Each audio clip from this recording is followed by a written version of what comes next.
Hello students, welcome to my channel Pragati institute. और आज मैं आपको एक लेसन पढ़ाने वाला हूँ, लेटर टू गॉड, जो कि आपके प्रोज सेक्शन का सेकंड नंबर का लेसन है। और इस लेसन को लिखा है जीएल फ्यून्स ने।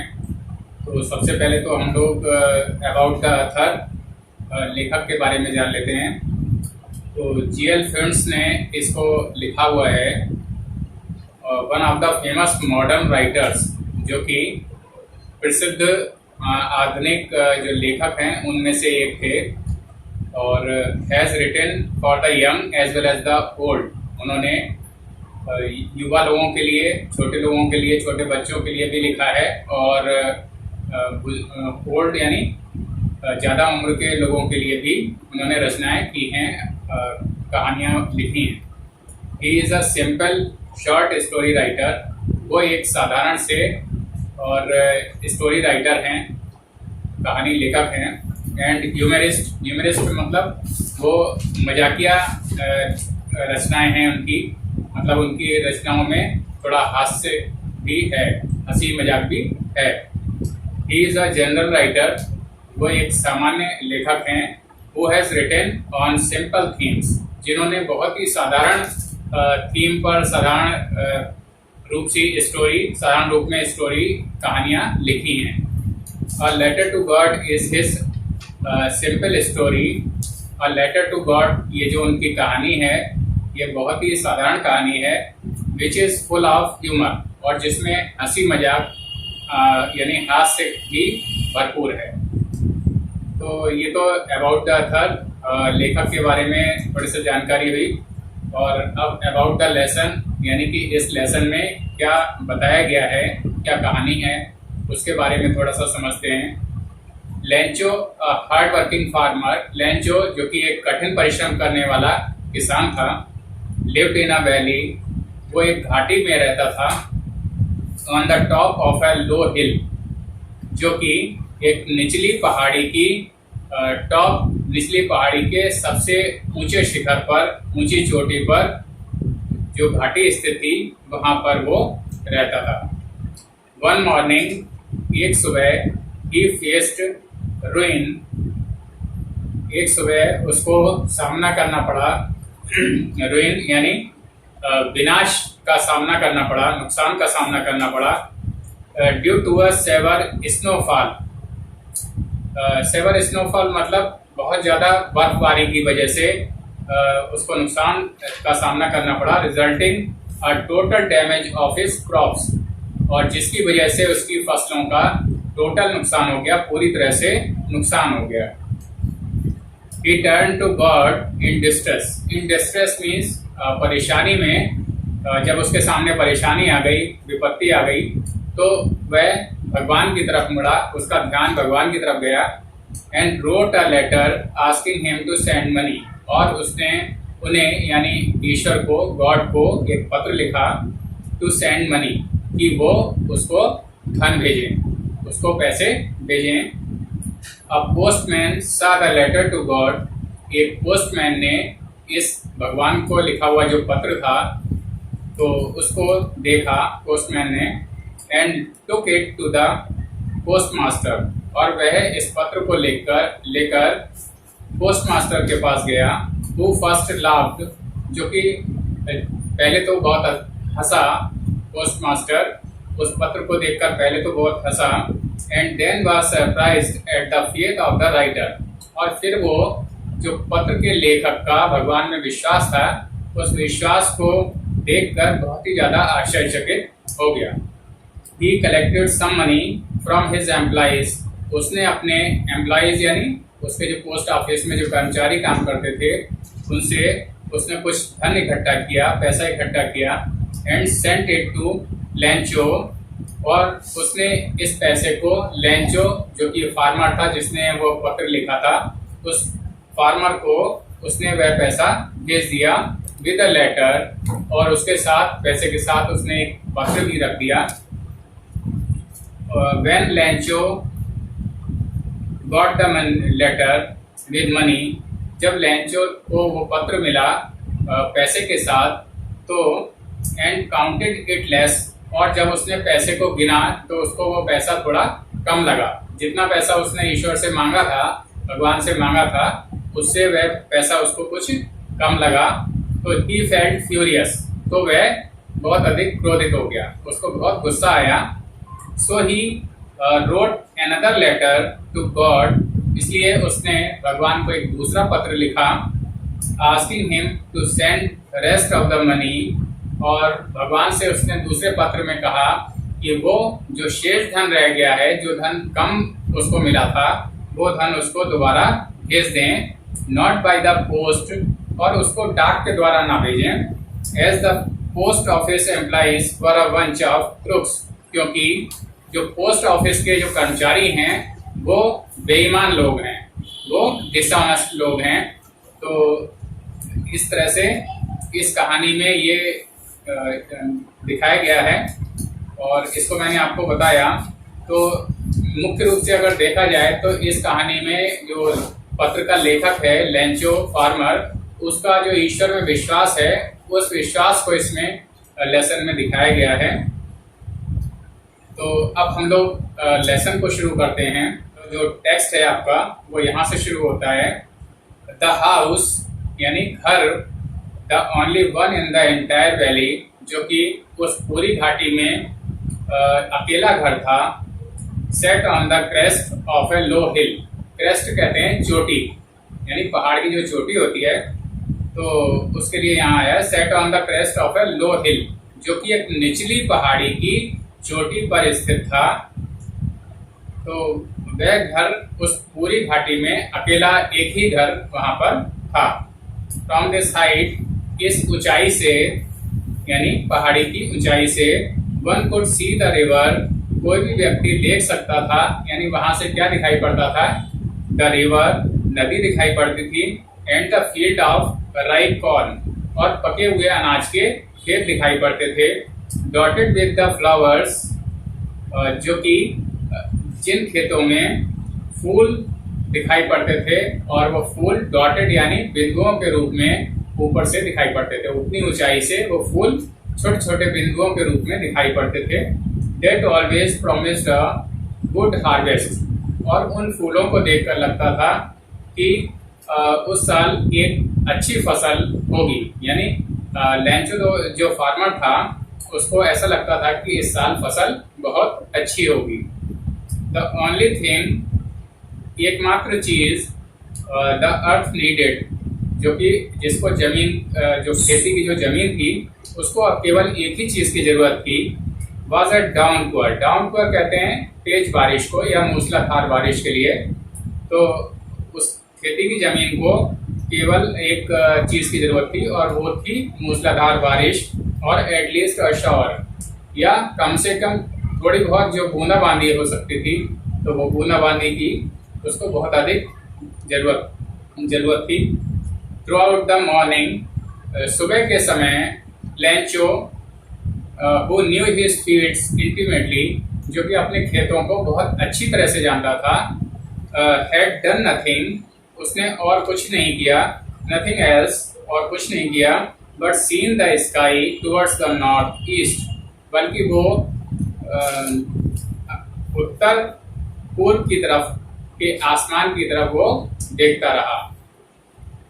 और now we are really going to get some water women, और जब उसने उत्तर पूर्व की तरफ आसमान को देखा तो उसको जैसा महसूस हुआ, वो उसने अपनी पत्नी से कहा, स्त्री से कहा, now we are really going to get some water, अब हमें ऐसा लगता है कि कुछ पानी हम लोगों को मिलने वाला है। The women who was preparing supper replied, yes God's willing. The women, उसकी पत्नी, स्त्री, हु वाज प्रिपेयरिंग सपर, जो कि रात का खाना तैयार कर रही थी, यानी दिन का अंतिम भोजन के लिए सपर कहते हैं। तो वो खाना तैयार कर रही थी। रिप्लाइड, और उस स्त्री ने उत्तर दिया, यस, हाँ, गॉड्स विलिंग, ईश्वर की यही इच्छा है। The older boys were working in the field, बड़े लड़के खेतों में काम कर रहे थे। while the smaller ones were playing near the house, जबकि जो छोटे लड़के थे वो नियर द हाउस यानी घर के पास में खेल रहे थे, वर प्लेइंग खेल रहे थे।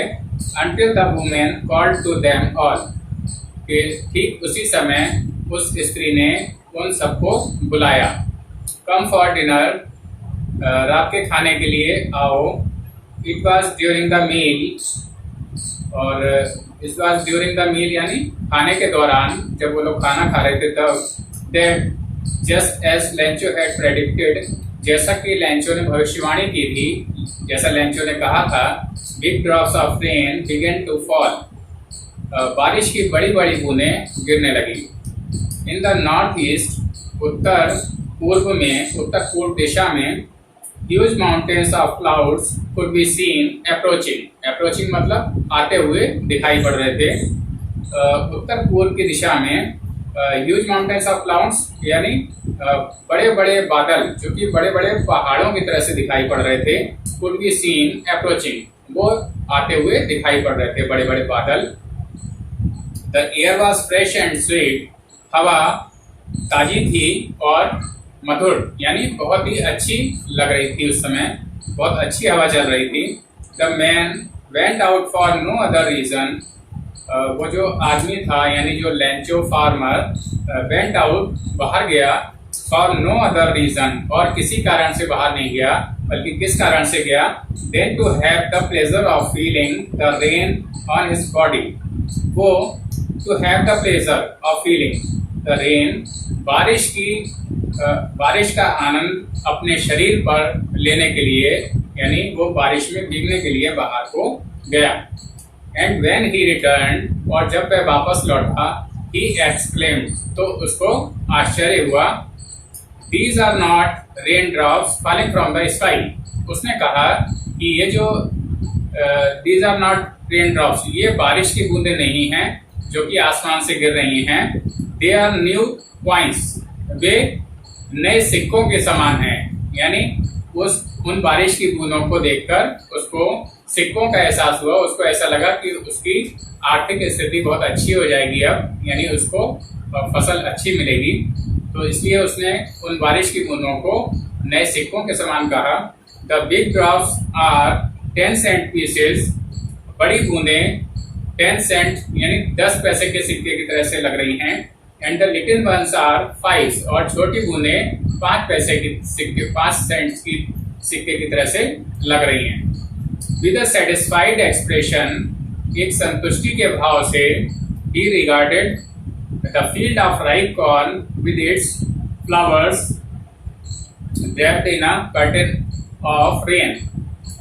विद अ सेटिस्फाइड एक्सप्रेशन, एक संतुष्टि के भाव से उसने संबोधित किया, regarded the field of ripe corn, पके अनाज के खेतों को संबोधित किया, विद इट्स फ्लावर्स, जो कि अपने फूलों के साथ थे। जिन खेतों में फूल लगे हुए थे, उन पके हुए अनाज के खेतों को उसने संबोधित किया, उनके बारे में कहा। Draped in a curtain of rain, जो कि बारिश के में लिपटे हुए दिखाई पड़ रहे थे।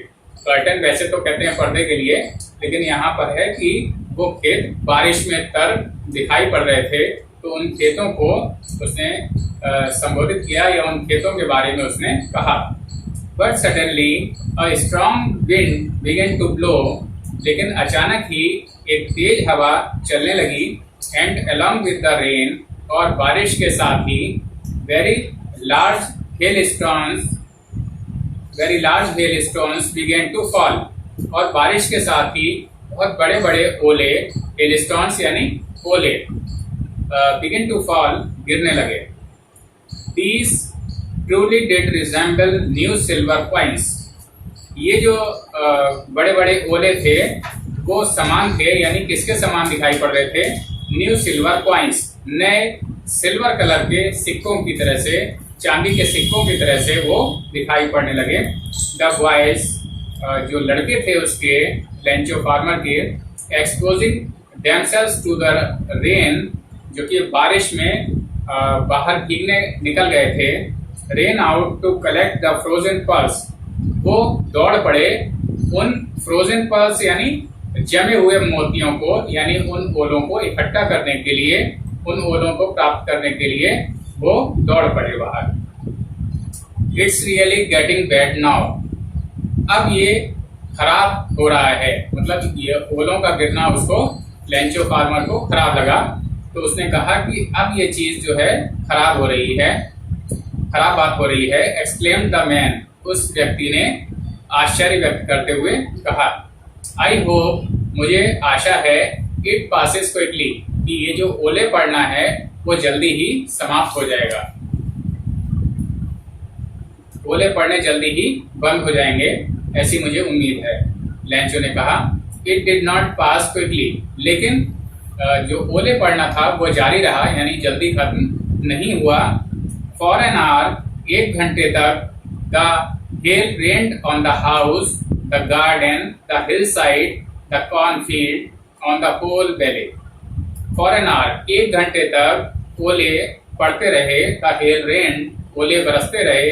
कहाँ कहाँ बरसते रहे? ऑन द हाउस, घर पर, द गार्डन, बगीचे में, द हिल साइड, पहाड़ी की तरफ, द कॉर्नफील्ड, अनाज के खेतों में, ऑन द होल वैली, और पूरी घाटी में ओले पड़ते रहे। द फील्ड वॉज वाइट, जो फील्ड यानी खेत जो थे वो एक तरह से सफेद से दिखाई देने लगे थे। As if covered with salt, जैसे कि उनको नमक से ढक दिया गया हो। Not a leaf remained on the trees, पेड़ों पर एक भी पत्ता नहीं रह गया, सारे पत्ते पेड़ों के झड़ गए। The corn was totally destroyed, अनाज जो था वो पूरी तरह से नष्ट हो चुका था। The flowers were gone from the plants, पौधों पर से फूल चले गए थे, फूल नष्ट हो गए थे, सारे फूल गिर गए थे। Lencho Saul was filled with sadness, Lencho की जो आत्मा थी वो दुख से भर गई। When the storm had passed, जब तूफान गुजर गया, तो he stood in the middle of the field, तो वह खेत के बीचों बीच में खड़ा हो गया। And said to his sons, और उसने अपने लड़कों से कहा, A plague of locust would have left more than this. Plague of locust यानी लोकस्ट कहते हैं टिड्डियों के लिए, जो फसलों को बहुत अधिक नुकसान पहुंचाती हैं। तो उसका मानना यह था कि टिड्डियों का दल अगर आया होता इस तूफान की जगह पर, इन ओलों की जगह पर, तो would have left more than this, तो इस नुकसान से कम ही नुकसान होता। यानी वो टिड्डियों का दल जो है शायद ज्यादा फसल छोड़ जाता, लेकिन इन ओलों ने तो जो है पूरी तरह से फसल को चौपट कर दिया, फसल को नष्ट कर दिया। The hail has left nothing, hail यानी ओलों ने कुछ भी नहीं छोड़ा। This year we will have no corn, इस वर्ष हम लोगों को बिल्कुल भी अनाज नहीं मिल पाएगा। That night was a sorrowful one, उस रात को उन लोगों को बहुत अधिक दुख हुआ, यानी वो रात उन लोगों के लिए दुख से भरी हुई रही। All our work for nothing, यानी हमारी जो सारी मेहनत थी वो फॉर नथिंग यानी बिल्कुल बेकार हो गई, बिल्कुल व्यर्थ हो गई। There is no one who can help us, अब कोई भी व्यक्ति ऐसा नहीं है जो हमारी मदद कर सके। We will all go hungry this year, इस वर्ष हम सभी लोगों को भूखा रहना पड़ेगा, लेंचो ने कहा। But in the hearts of all, लेकिन सभी के हृदय में, सभी के मन में, who lived in that solitary house in the middle of the valley, जो कि solitary कहते हैं अकेला घर, अकेलापन यानी solitary हाउस मीन्स अकेला घर, जो कि उस घाटी की बिल्कुल बीचों बीच में जो अकेला घर था लेंचो का, तो उस घर में जितने भी लोग रहते थे उन सभी के हृदय में there was a single hope, केवल एक ही उम्मीद थी, एक ही आशा उनके मन में शेष रह गई थी, और वो आशा क्या थी? हेल्प फ्रॉम गॉड, यानी ईश्वर से मदद की आशा, भगवान से मदद की आशा। डोंट बी सो अपसेट, इतना अधिक परेशान मत हो। Even though this seems like a total loss, यद्यपि ऐसा लगता है कि हम लोगों का पूरी तरह से नुकसान हो चुका है, सब कुछ खत्म हो चुका है। रिमेंबर, याद रखो, no one dies of hunger, कि भूख से कोई भी व्यक्ति नहीं मरता है, कोई भी व्यक्ति नहीं मरेगा। दैट्स व्हाट दे से, उन सभी ने ऐसा ही कहा। No one dies of hunger, कोई भी व्यक्ति भूख से नहीं मरेगा। ऑल थ्रू द नाइट, पूरी रात भर Lencho thought only of his one hope, Lencho ने अपनी इसी एकमात्र आशा के बारे में सोचा। वो पूरी रात इसी आशा के बारे में सोचता रहा, और वो आशा क्या थी? द हेल्प ऑफ गॉड, ईश्वर की मदद की आशा, ईश्वर से सहायता की उम्मीद। हुज आइज, और उसका मानना ये था लेंचो का कि हुज आइज, जिसकी आंखें, यानी ईश्वर की आंखें, as he had been instructed, और जैसा कि उसको बताया गया था, लेंचो फार्मर को शुरू से ही उसको सिखाया गया था, सी एवरीथिंग, कि ईश्वर की आंखें सब कुछ देखती हैं, भगवान सब कुछ देखता है।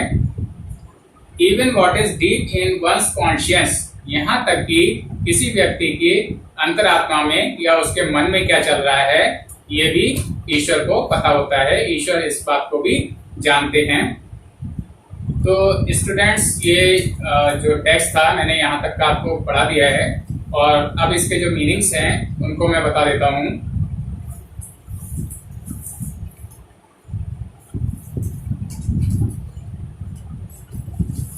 तो मीनिंग्स हैं हार्ड वर्किंग, यानी मेहनती, कठिन परिश्रम करने वाला। रुइन, यानी विनाश हो जाना, बर्बादी हो जाना, सब कुछ खत्म हो जाना। डिस्ट्रेस, यानी संकट, परेशानी, विपत्ति का समय। वैली, घाटी के लिए है, और क्रेस्ट, चोटी। हार्वेस्ट, हार्वेस्ट कहते हैं फसल के लिए। शावर, यानी हल्की फुल्की बारिश, फुहार। और प्रेडिक्टेड, पहले से ही अनुमान करना, भविष्यवाणी कर देना। ह्यूज, विशाल, बहुत अधिक बड़े बड़े बादलों के लिए आया है यहाँ पर। एक्सक्लेम्ड, यानी एक्सक्लेम्ड माने आश्चर्यचकित होना या उत्तेजित होकर बोलना, तेजी से बोलना। और इसके बाद है ड्रैप्ड, ड्रैप्ड कहते हैं लिफ्टा हुआ या कवर्ड, ढका हुआ। हेल स्टोन्स, ओले के लिए आया है। साउल, आत्मा। सैडनेस, दुख। और इसके बाद है प्लेग, यानी प्लेग कहते हैं झुंड, ग्रुप जिसको कहते हैं। लोकस्ट, टिड्डियां जो फसल को नुकसान पहुंचाती हैं। सॉलिटरी, अकेला, एकमात्र। और इंस्ट्रक्टेड, यानी जैसा कि उसको सिखाया गया था, जैसा कि उसको शुरू से लेंचो को बताया गया था। तो ये हो गया। तो स्टूडेंट्स, ये जो डिफिकल्ट वर्ड्स थे मैंने आपको ओरली बता दिए, अब मैं इसको बोर्ड पर आपको बता देता हूँ। वेल स्टूडेंट्स, तो जितना अभी टेक्स्ट मैंने पढ़ाया था उतने के ये जो डिफिकल्ट वर्ड्स हैं वो मैंने लिख दिए हैं, और इनको अब आप समझ लीजिए। हार्ड वर्किंग, मेहनती या कठिन परिश्रम करने वाला। रुइन, विनाश हो जाना, बर्बादी हो जाना। डिस्ट्रेस, संकट या परेशानी को कहते हैं। वैली, घाटी। और क्रेस्ट, चोटी को कहते हैं, पहाड़ की चोटी। हार्वेस्ट, फसल के लिए कहते हैं। शावर, यानी फुहार हो जाना, हल्की हल्की बारिश होना, धीमी बारिश होना। प्रेडिक्टेड, भविष्यवाणी करना या पहले से किसी चीज के बारे में बताना। ह्यूज, विशाल या बड़ा, यहाँ पर बड़े बादलों के लिए है। एक्सक्लेम्ड, यानी आश्चर्य व्यक्त करना या तेजी से बोलना, उत्तेजित होकर बोलना। ड्रैप्ड, यानी लिपटा हुआ, कवर्ड, ढका हुआ जिसको कहते हैं। और हेल स्टोन्स, ओले, जो बड़े बड़े ओले पड़ रहे थे उसके लिए हेल स्टोन्स आया है। साउल, यानी आत्मा। सैडनेस, दुख। और प्लेग, झुंड या समूह को कहते हैं, टिड्डियों के दल के लिए यहाँ पर आया है। लोकस्ट, टिड्डियां जो कि फसल को बहुत नुकसान पहुंचाती हैं। सॉलिटरी, अकेला या एकाकी, एकमात्र, अकेला। इंस्ट्रक्टेड, यानी सिखाया गया था, जैसा कि उसको बताया गया था लेंचो को, तो इसके लिए है। तो स्टूडेंट्स, ये डिफिकल्ट वर्ड्स थे जहां तक मैंने अभी टेक्स्ट इस वीडियो में कवर किया है। तो अब आपको ये करना है कि इन ये जो डिफिकल्ट वर्ड्स हैं इनको अपनी कॉपी में नोट कर लें और इनको लर्न कर लें, तब उसके बाद लेसन को पढ़ें। वीडियो को शुरू से आखिर तक देखें और बार बार चलाकर देखें। और इससे आगे का टेक्स्ट मेरे नेक्स्ट वीडियो में है, तो नए वीडियो को भी अवश्य देखें इसको देखने के बाद, और बार बार देखें जिससे कि आपको लेसन पूरा अच्छे से समझ में आ जाए।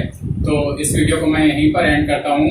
और अगर अभी तक आप लोगों ने मेरा चैनल सब्सक्राइब नहीं किया है तो सब्सक्राइब कर लें, जिससे आप सभी लोगों को मेरे वीडियोस समय पर उनकी जानकारी मिलती रहे। और इन वीडियोस को अपने फ्रेंड्स और क्लासमेट से शेयर करना ना भूलें। और इंस्टाग्राम पर भी आप फॉलो कर सकते हैं। नेक्स्ट वीडियो में से जुड़ें, उसको देखें। Thank you.